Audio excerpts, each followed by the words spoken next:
En un acontecimiento que ha sacudido profundamente el panorama político y social en España, Íñigo Errejón, una de las figuras más prominentes de la izquierda española y portavoz de Sumar en el Congreso, ha presentado su dimisión tras una serie de acusaciones de violencia sexual. Este escándalo ha sido especialmente impactante debido a la figura pública de Errejón, conocido por su postura progresista y su defensa de los derechos de las mujeres y de la igualdad de género, lo que ha generado una gran conmoción e incredulidad tanto entre sus seguidores como en el ámbito político. Pero antes de empezar a desgranar todo este escándalo, suscríbete a Política en Directo si apoyas a las víctimas de cualquier abuso, y para que los violentos tengan su merecido castigo. El detonante de esta crisis fue la denuncia anónima de una mujer que salió a la luz a través de las redes sociales, tras ser compartida por la periodista Cristina Fallarás. En su publicación, la mujer describía con detalle los episodios de maltrato psicológico y manipulación emocional que supuestamente sufrió a manos de un político que vive en Madrid.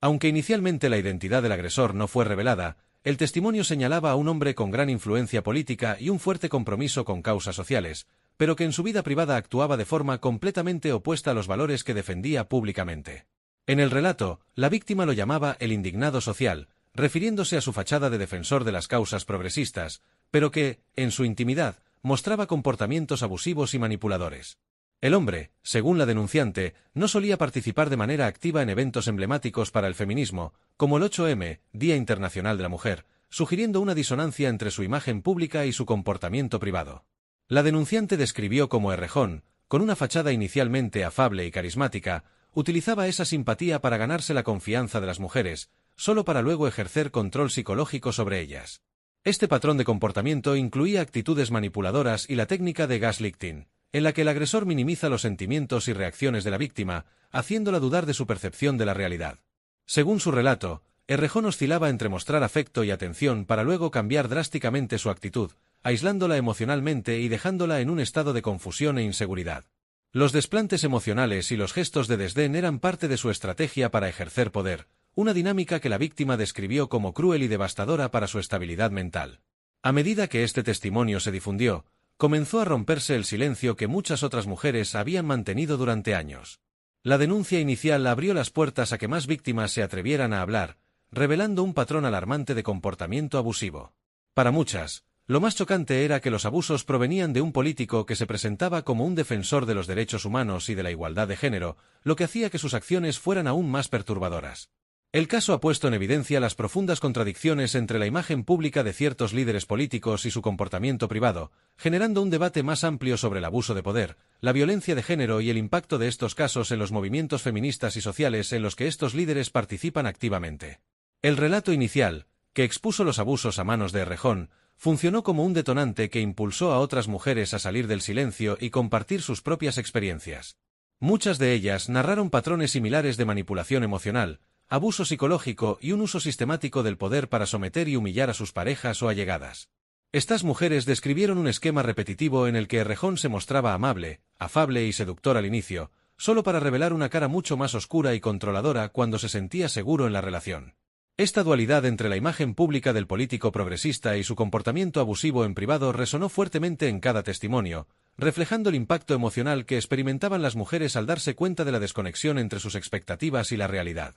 Entre estos testimonios destaca el de la actriz y presentadora Elisa Maulia, quien decidió alzar la voz en la plataforma X, revelando haber sido víctima de acoso sexual por parte de Errejón. La declaración de Maulia fue especialmente significativa, ya que fue la primera en mencionar al político por su nombre, rompiendo con la tendencia al anonimato que hasta ese momento prevalecía en las denuncias. En su mensaje, Maulia no solo expresó su sufrimiento, sino que también afirmó tener pruebas que respaldan su denuncia y señaló que existen testigos que pueden corroborar los hechos. Su valentía al hablar públicamente no solo aumentó la presión mediática sobre Errejón, sino que también brindó a otras víctimas un ejemplo de fuerza para alzar su voz. La denuncia de Maulia sirvió como una especie de llamado de atención en el caso, resaltando la importancia de ofrecer apoyo y credibilidad a quienes se atreven a hablar. Este valiente paso de la actriz abrió las puertas para que más mujeres decidieran contar sus experiencias, y consolidó la percepción de que el comportamiento abusivo de Errejón no era un incidente aislado, sino parte de un patrón consolidado.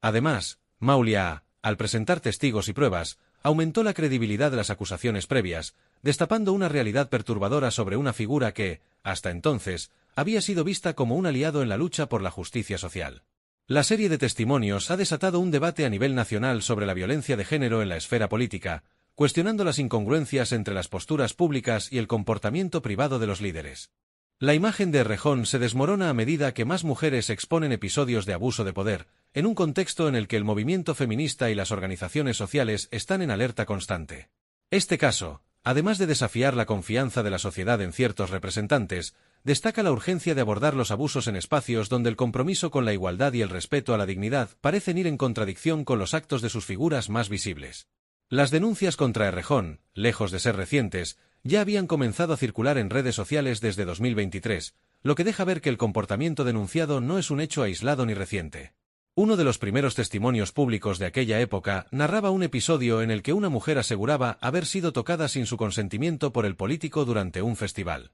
Según su relato, el contexto del evento era feminista y punk, un espacio que debería haberse sentido seguro y en sintonía con sus ideales. Esta aparente contradicción, sumada a la reconocida imagen de Errejón como defensor de la igualdad, inicialmente llevó a la mujer a dudar de sus propios sentimientos. Sin embargo, el comportamiento repetitivo y las actitudes de contacto físico no solicitado marcaron el evento como un episodio de agresión sexual para la víctima. En su testimonio, ella relata la confusión e incredulidad inicial al tratar de asimilar que alguien con la trayectoria y las posturas públicas de Errejón actuara de manera tan opuesta a los valores que promovía. Este incidente y otros similares que comenzaron a surgir en redes sociales reflejan cómo el poder y la influencia de una figura pública pueden llevar a que las víctimas duden de la validez de sus propias experiencias. Las mujeres que han decidido contar sus historias describen cómo, en un primer momento, racionalizaban los gestos inapropiados de Errejón, sintiendo que era imposible que alguien con un discurso feminista pudiera cruzar esos límites. Sin embargo,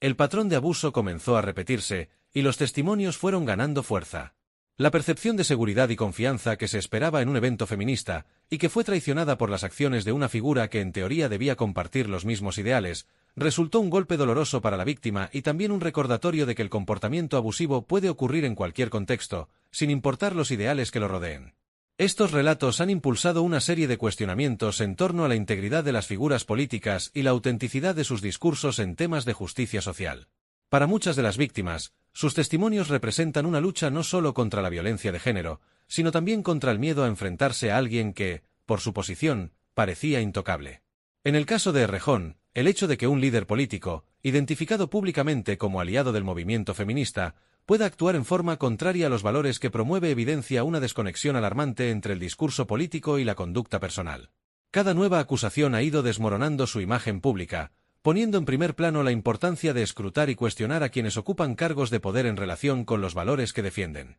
Con cada testimonio, el debate público se profundiza y evidencia la importancia de abordar la violencia de género incluso en entornos considerados seguros. La confianza de la sociedad en sus representantes políticos se ve ahora comprometida, y el caso Errejón subraya la necesidad urgente de no solo mejorar los procesos de denuncia y apoyo a las víctimas, sino también de exigir coherencia ética en las conductas personales de quienes ocupan posiciones de liderazgo y promueven valores sociales fundamentales. Además de los incidentes de acoso y agresión en contextos públicos, algunos testimonios revelan comportamientos que Errejón habría ejercido dentro de relaciones personales más íntimas. En estas experiencias, se describe un patrón de abuso emocional y psicológico que afectó profundamente a sus parejas. Las mujeres que compartieron sus historias narran cómo el político mostraba, al principio, una personalidad encantadora y atenta, generando una falsa sensación de seguridad y cercanía. Sin embargo, una vez que la relación avanzaba, esta imagen se diluía, dejando ver una actitud despectiva y controladora que la sumergía en un ciclo de maltrato emocional. Según sus relatos, Errejón mantenía una relación fría y manipuladora, donde cualquier expresión de interés o afecto estaba condicionada a sus propios deseos, y el placer o bienestar de la otra persona era irrelevante. Este comportamiento deshumanizante hacía que sus parejas se sintieran como meros objetos a su disposición, y aquellas que intentaron expresar su incomodidad o manifestar sus necesidades eran recibidas con indiferencia, o peor aún, con actitudes que buscaban cuestionar o invalidar sus sentimientos. Para estas mujeres, la relación era un proceso doloroso de descubrimiento de un lado oculto en alguien que públicamente representaba ideales de justicia social e igualdad.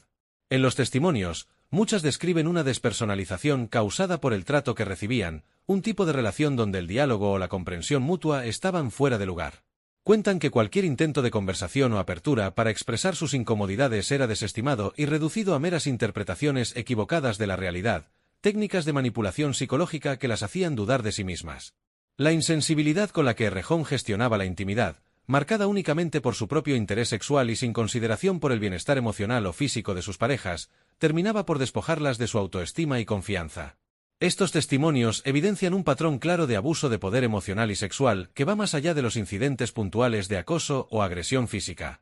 Revelan una dinámica profundamente tóxica en la que el poder y la notoriedad de Errejón, combinados con un control emocional y una manipulación psicológica constante, generaban una relación de dominio que dejaba a sus parejas vulnerables y debilitadas. Este patrón se ha hecho cada vez más visible en el contexto de la actual crisis, y ha puesto en tela de juicio la autenticidad del compromiso de Errejón con los valores de igualdad y respeto que defendía en su vida pública. La naturaleza persistente de estos comportamientos, y el hecho de que hayan sucedido en el ámbito íntimo y privado, subraya la complejidad del abuso de poder y la violencia de género en sus formas más invisibles. Este caso ha abierto un debate sobre la responsabilidad ética de las figuras públicas en su vida privada y la importancia de la coherencia entre el discurso y la conducta personal. Cada testimonio ha contribuido a revelar un lado de Errejón que desafía la confianza de la sociedad en quienes ocupan cargos de poder y promueven valores de justicia e igualdad, y ha dejado en evidencia la necesidad de mecanismos que protejan a las víctimas y permitan a las personas denunciar este tipo de abuso sin miedo. La creciente presión pública y la investigación interna encabezada por Sumar y Más Madrid llevaron finalmente a Íñigo Errejón a tomar la decisión de renunciar a su escaño y a todos sus cargos políticos. Frente a las numerosas denuncias y la atención mediática, el político presentó una declaración pública en la que argumentaba que el desgaste emocional y mental tras años en la primera línea política había afectado su salud de forma significativa. En su comunicado, describió un escenario de agotamiento personal, haciendo alusión a los desafíos que implica la vida pública y los efectos negativos de esta en su bienestar psicológico. Sin embargo, esta justificación no convenció a la mayoría de la opinión pública ni a muchas de las víctimas, quienes consideraron que el deterioro de su salud mental era una estrategia de distracción ante la gravedad de las acusaciones. La líder de Sumar, Yolanda Díaz, también se pronunció en redes sociales sobre el caso, destacando que el partido se había comprometido a realizar una investigación rigurosa de los testimonios y que, como consecuencia de este proceso, Errejón había optado por dimitir. Díaz afirmó que Sumar, como formación política, tenía una obligación moral de actuar de manera ejemplar y no tolerar conductas que contradijeran los valores de igualdad y respeto que defendían. Para Díaz, este proceso de investigación era un paso ineludible en el contexto de una política progresista que no puede permitirse ignorar las denuncias de violencia de género, incluso cuando se trate de figuras de renombre dentro de sus propias filas. Por su parte, Más Madrid, partido con el que Errejón había estado vinculado desde sus inicios en la política, también exigió su dimisión. Manuela Bergerot, portavoz de la formación en la Asamblea de Madrid, afirmó que tras revisar las acusaciones y confrontar al político, la decisión fue clara y directa. Errejón debía dimitir y entregar su acta de diputado. Bergerot subrayó la importancia de que las fuerzas progresistas se mantuvieran firmes y coherentes en su rechazo al machismo en cualquiera de sus manifestaciones, y destacó que la dimisión de Errejón era una oportunidad para que el partido reafirmara su compromiso con los principios feministas y con la integridad de sus representantes. La reacción institucional ante el caso de Errejón ha marcado un precedente en la política española, mostrando que la presión social y la defensa de valores fundamentales pueden derivar en acciones concretas, incluso cuando se trate de figuras emblemáticas del espectro progresista. Este desenlace ha sido interpretado como un claro mensaje sobre la responsabilidad de las formaciones políticas de asegurar que sus representantes se mantengan fieles a los principios que proclaman, tanto en su vida pública como en la privada. Además, el caso plantea una reflexión importante sobre la necesidad de herramientas efectivas dentro de los partidos para enfrentar y prevenir situaciones de abuso de poder y violencia de género, así como para proteger y apoyar a las víctimas en un contexto que suele privilegiar el silencio y el encubrimiento. La dimisión de Errejón no solo ha tenido un impacto inmediato en la estructura interna de Sumar y Más Madrid, sino que también ha dejado una huella profunda en la sociedad española, revelando una demanda cada vez más fuerte de coherencia ética y transparencia en quienes ejercen cargos públicos. En un momento en que la sociedad clama por figuras políticas íntegras y auténticamente comprometidas con la igualdad de género, el caso de Errejón refleja una toma de conciencia creciente de que los ideales progresistas deben reflejarse, sin excepción, en las acciones de cada individuo, sin importar su rango o su influencia. La dimisión de Íñigo Errejón ha desencadenado una ola de reflexiones y debates en la sociedad española sobre la urgencia de abordar la violencia de género sin excepciones y en todos los espacios, incluidos aquellos donde se promueven abiertamente valores de igualdad y justicia social. La controversia generada ha puesto en relieve las contradicciones que pueden existir entre el discurso público y la conducta privada de figuras de relevancia, y ha subrayado que el compromiso con los derechos de las mujeres y la integridad no puede ser parcial ni condicionado por la posición o ideología de quien lo infringe. Este caso ha dejado claro que la violencia de género no distingue entre espacios políticos y que puede manifestarse en entornos que, en teoría, deberían ser modelos de respeto y equidad. Los testimonios de las víctimas han expuesto cómo el abuso de poder, el maltrato psicológico y el acoso sexual pueden tener lugar en las esferas de liderazgo, afectando a personas que se encuentran en una posición de vulnerabilidad frente a figuras con mayor influencia. A raíz de este caso, muchas voces han señalado la necesidad de que todos los partidos políticos y organizaciones sociales refuercen sus mecanismos internos de prevención y respuesta ante cualquier conducta abusiva, estableciendo protocolos que garanticen la seguridad de quienes forman parte de estas instituciones y fomenten una cultura de respeto genuino en todos los niveles. Las reacciones de la sociedad y de los medios de comunicación reflejan una demanda de mayor transparencia y responsabilidad en quienes ostentan el poder. Organizaciones feministas y colectivos de derechos humanos han resaltado que la erradicación de la violencia de género no puede limitarse al ámbito doméstico o laboral, sino que debe ser una prioridad en todas las áreas de la vida pública, incluyendo la política. Este caso ha reavivado la conversación sobre la importancia de que las instituciones, especialmente las progresistas, realicen un examen constante de sus propios integrantes y promuevan espacios seguros donde las denuncias puedan ser escuchadas y gestionadas con seriedad, independientemente del prestigio o de la trayectoria de la persona señalada. Para muchas personas, el desenlace de esta controversia representa una llamada de atención sobre la importancia de construir un entorno político en el que los valores de igualdad y respeto no solo sean parte de los discursos, sino que se traduzcan en acciones y comportamientos concretos. La experiencia de las víctimas y la indignación que han expresado diversos sectores de la sociedad abren un camino hacia una revisión profunda de los códigos de conducta en las esferas de poder. Cada vez es más evidente que los movimientos feministas y de derechos humanos exigen que los representantes públicos no solo se comprometan a defender la justicia social desde el discurso, sino que también demuestren con su comportamiento diario un respeto incuestionable hacia las personas. La controversia en torno al caso de Errejón ha provocado una ola de iniciativas y propuestas legislativas orientadas a mejorar los sistemas de denuncia y protección para las víctimas de violencia de género en el ámbito político y a fortalecer los mecanismos de rendición de cuentas dentro de los partidos. Esta presión social no solo tiene el objetivo de visibilizar el problema, sino también de promover un cambio estructural que permita construir un entorno público seguro y libre de abusos en todos los niveles. La situación actual deja en claro que la sociedad española ya no está dispuesta a tolerar incongruencias entre los ideales de igualdad y los comportamientos que contradicen esos principios, y reafirma la necesidad de que el compromiso con la justicia social sea una práctica constante, desde lo más alto de la esfera pública hasta los espacios más íntimos y personales. No olvides darle me gusta a este vídeo y suscribirte a Política en Directo si aún no lo has hecho, para seguir informado de todas las novedades políticas. Tu apoyo es esencial para continuar compartiendo análisis y noticias de actualidad política.